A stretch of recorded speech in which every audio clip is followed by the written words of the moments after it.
Israel का इलाका है वो पिछले 3000 सालों से यहूदियों ने उसको आबाद कर रखा है और उस सरजमीन के ऊपर सबसे पहला हक यहूदियों का है। इजरायली फोर्सेज को पहली बड़ी सफलता मिली।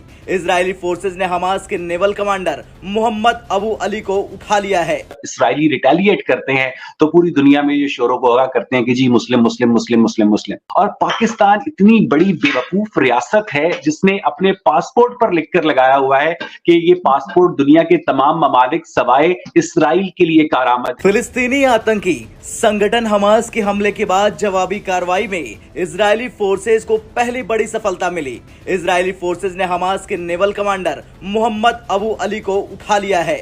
मोहम्मद अबू अली की ब्रिगेड ने ही इजरायली म्यूजिक फेस्टिवल पर भयावह हमला किया था। इजरायली वायुसेना ने उस इमारत पर भी बम गिराया जहां आतंकवादी संगठन हमास के बड़े कमांडर रहकर युद्ध का संचालन कर रहे थे। आतंकी संगठन के कई ऑपरेशनल मुख्यालयों को भी निशाना बनाया गया। हमास के कमांडर मोहम्मद कासा के दफ्तर पर भी एयरफोर्स ने बम गिरा डाला, इससे वो मौके पर ही ढेर हो गए। इसराइल का इलाका है वो पिछले 3000 सालों से यहूदियों ने उसको आबाद कर रखा है और उस सरजमीन के ऊपर सबसे पहला हक यहूदियों का है। उस सरजमीन के ऊपर अगर मुसलमानों ने एग्जिस्ट करना है तो उन्हें इसराइल के साथ पीसफुल रिलेशंस बनाने होंगे। इसराइल का दिल इतना बड़ा है कि उसने अपनी आर्मी में मुसलमान फौजियों को भर्ती कर रखा है। आपके आधे से ज्यादा फलस्तीनी जो है रोज बॉर्डर क्रॉस करके इसराइल के अंदर दाखिल होते हैं, जॉब्स करते हैं, रोजगार कमाते हैं। और ये जो हमास है ये मासूम लोगों की शील्ड को इस्तेमाल करती है, मासूम इसराइलियों के ऊपर हमला करती है और उसके बाद जब इसराइली रिटेलिएट करते हैं तो पूरी दुनिया में ये शोरों गुआगा करते हैं कि जी मुस्लिम मुस्लिम मुस्लिम मुस्लिम मुस्लिम। वो तो सही है, लेकिन पाकिस्तान जो है वो एक तरफ खड़ा रहता है कि जी हम तो इसराइल का साथ नहीं देंगे, जबकि सऊदी अरब तक उससे बातचीत करने को तैयार है और दूसरी कई इस्लामिक कंट्रीज जो हैं वो इस वक्त इसराइल से बात करने के लिए बहुत अपना इंटरेस्ट शो कर रही हैं। लेकिन हमें तो वैसे कोई काउंट भी नहीं करता। वैसे आपके ख्याल से हम करें ना करें, मतलब इसराइल को क्या फर्क पड़ता है कि अगर हम कहते हम तस्लीम नहीं करते, वो कोई तबाह सही हो बात जाएंगे है। हमारे ना करने से। नहीं, इसराइल को तस्लीम ना करने से जैसे इसराइल को कोई फ़र्क पड़ने वाला है। हालाँकि वो मुसलमान उलमा भी इसराइल की मुखालफत करते हैं जिनकी एंजियोप्लास्टी हो चुकी है और जो टेक्नीक जो है इसराइल के अंदर डेवलप की गई थी। पाकिस्तान का सबसे बड़ा प्रॉब्लम ये है कि पाकिस्तान उन तरह के नॉन इश्यूज़ के अंदर मुदाखलत करता है जो कि उसका बिज़नेस ही नहीं है। और ये एक्ट जो है इसका नुकसान फ़लस्तीनियों को ही होगा। और जैसे आप बता रहे हैं, अब कई जितने यहूदी इन्होंने मार दिए हैं अपना इजराइली, उससे 10 गुना ज़्यादा वो अपनी बम्बार्डमेंट करके तो फ़लस्तीनी मार देंगे। गाज़ा के अंदर जो कुछ अभी आप बता रहे थे, ये वर्कर्स आते थे, एक नॉर्मल सा था, तो वो डिस्टर्ब हो जाएगा। लेकिन इसके पीछे एक और बात भी है कि सऊदी अरेबिया का और बाकी अरब मुल्कों का जो इज़राइल के साथ ये होने जा रहा था, एक अंडरस्टैंडिंग, जिसको अब्राहमिक वो क्या कहते हैं कॉम्पैक्ट या कुछ कहा जा रहा था, उसके अंदर कोई क्लियर नहीं था कि जो फ़लस्तीनी हैं, जो अंडर ऑक्यूपेशन है, उनके लिए क्या हल ढूँढा गया है। मैंने कहीं पढ़ा था कि सऊदीज़ ने एक कंडीशन लगाई हुई है कि 2 स्टेट का फ़ॉर्मूला जो है, जो यूएन भी अप्रूव करता है by the way, security council में भी इसके हक में है। बाइडेन ने भी व्हेन ही बिकेम अमेरिकन कहा था कि 2 स्टेट फ़ॉर्मूला वी एक्सेप्ट, और नेतन्याहू से जो पहले प्राइम मिनिस्टर हैं, उनका भी बयान यही है 2 स्टेट फ़ॉर्मूला।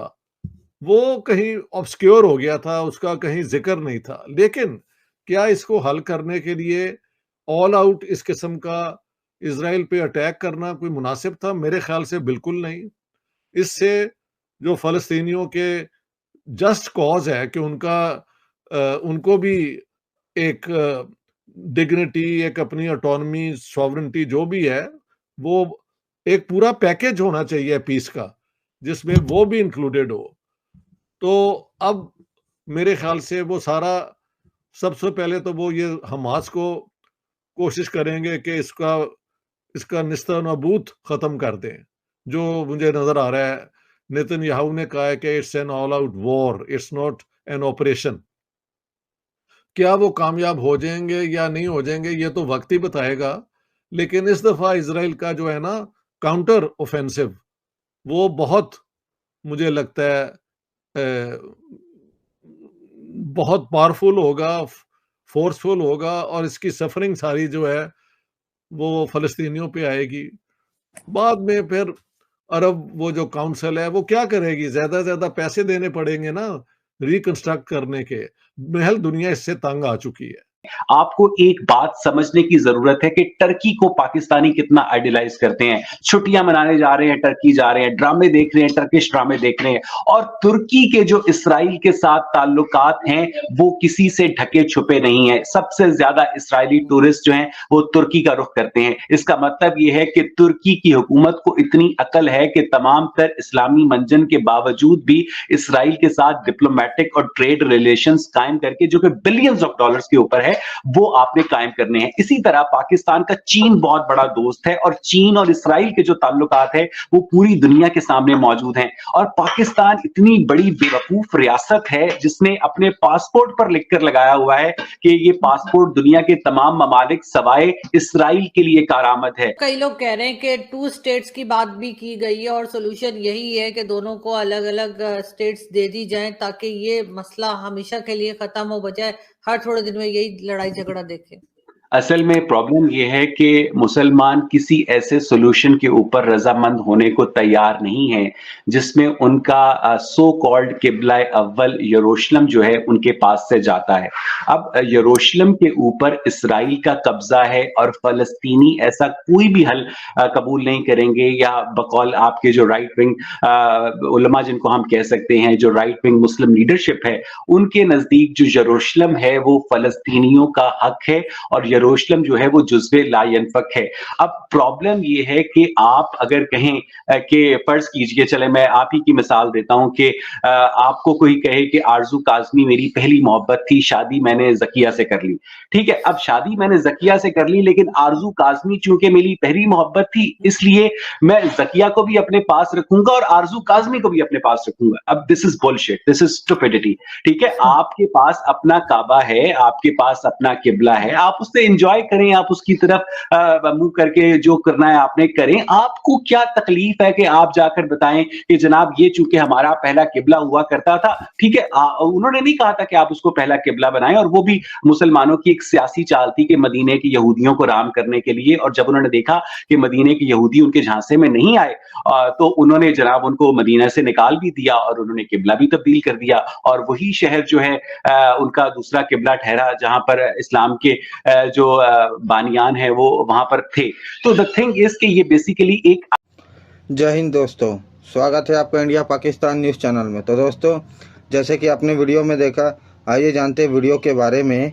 दोस्तों, इजराइल पर हमले के बाद जवाबी कार्रवाई में वहां की सेना को आतंकी संगठन हमास के खिलाफ बड़ी सफलता मिली है। इजरायली फोर्स ने म्यूजिकल फेस्टिवल पर भयावह हमले करने वाले naval commander Mohammad Abu Ali को उठाकर ले गई है, जबकि एक ऑपरेशन कमांडर के ठिकाने पर बॉम्बिंग की गई है। फिलिस्तीनी आतंकी संगठन हमास के हमले के बाद जवाबी कार्रवाई में इजरायल फोर्सेस को पहली बार बड़ी सफलता मिली है। इजरायली फोर्सेस ने हमास के नेवल कमांडर अबू अहमद को उठा ले गई है। मोहम्मद अबू अली की ब्रिगेड ने ही इजरायली म्यूजिक फेस्टिवल पर भयावह हमला किया था। इजरायली वायुसेना ने उस इमारत पर भी बम गिराया है जहां आतंकवादी संगठन हमास के बड़े कमांडर रहकर युद्ध का संचालन कर रहे थे। आतंकी संगठन के कई ऑपरेशनल मुख्यालयों को भी निशाना बनाया है। हमास के कमांडर मोहम्मद कास्ता के दफ्तर पर भी एयरफोर्स ने बम गिराया है। इससे वो मौके पर ही ढेर हो गए। वो हमास के नौसैनिक बल से जुड़े थे। इसके बाद इजरायली फोर्सेस हमास के naval commander Mohammad Abu Ali को अपने साथ उठा ले गई। मोहम्मद अबू अली ही इजरायली म्यूजिक फेस्टिवल पर भयावह हमले का जिम्मेदार था। इजरायली फोर्स ने जानकारी दी कि इसके अलावा जबालिया क्षेत्र में हमास के एक ऐसे ऑपरेशनल बिल्डिंग को भी उड़ा दिया गया जो एक मस्जिद के बीचों बीच था। हमास खुफिया विभाग द्वारा इस्तेमाल की जा रही एक संपत्ति को भी इजरायली वायुसेना ने मलबे में तब्दील कर दिया। बता दें कि युद्ध के दूसरे दिन इजरायली सेना और आतंकवादी समूह हमास के बीच झड़पों से देश भर के कई क्षेत्र आबादी प्रभावित हुए। इजरायल पर सबसे घातक हमला होने के बाद इजरायल में सैनिकों सहित कम से कम 700 से ज़्यादा लोग मारे गए हैं और 1900 से अधिक लोग घायल हुए हैं। गाजा पट्टी में इजरायल के जवाबी हमले के बाद 450 से अधिक मौतें हुई और लगभग 2300 से अधिक लोग घायल हुए, जिससे कुल मौतों की संख्या 1000 से अधिक हो गई है। गाजा पट्टी में इजरायली सैनिकों को मुश्किलों का भी सामना करना पड़ रहा है। वो जब भी हमास के आतंकियों से सीधे लोहा लेने की कोशिश करते हैं तो वे आतंकी वहां की महिलाओं और बच्चों को ढाल की तरह आगे खड़ा कर देते। इससे इजरायली सेना पूरी ताकत से उन पर हमला नहीं कर पा रही है। आतंकियों से लड़ रहे इजरायल की मदद के लिए अब सुपर पावर अमेरिका भी सामने आ गया है। अमेरिका इजरायल के समर्थन में हथियार और उपकरण भेजने की तैयारी कर रहा है। अमेरिकी सरकार ने रविवार को कहा कि वह इजरायल रक्षा बलों का समर्थन करने के लिए हथियारों सहित अन्य अतिरिक्त उपकरण व आपूर्ति भेजेगा। राष्ट्रपति जो बाइडेन ने इजरायल के प्रधानमंत्री बेंजामिन याहू को आश्वासन दिया कि वो और अधिक सहायता प्रदान करेंगे। इसके अलावा यूनाइटेड किंगडम के प्रधानमंत्री ऋषि सुनक ने हमास के हालिया हमलों के बाद प्रधानमंत्री बेंजामिन नेतन्याहू को इजरायल के लिए मजबूत समर्थन व्यक्त किया। बता दें, इजरायल रक्षा बल ने IDF ने जानकारी दी है कि उसके सैनिक इजरायल के अंदर फिलिस्तीनी आतंकवादी समूह हमास के साथ लड़ रहे हैं। हमास ने गाजा पट्टी की सीमा से लगे इजरायली क्षेत्रों में भी लड़ाई की पुष्टि की है, जिससे ओफाफीम, सेडोरेट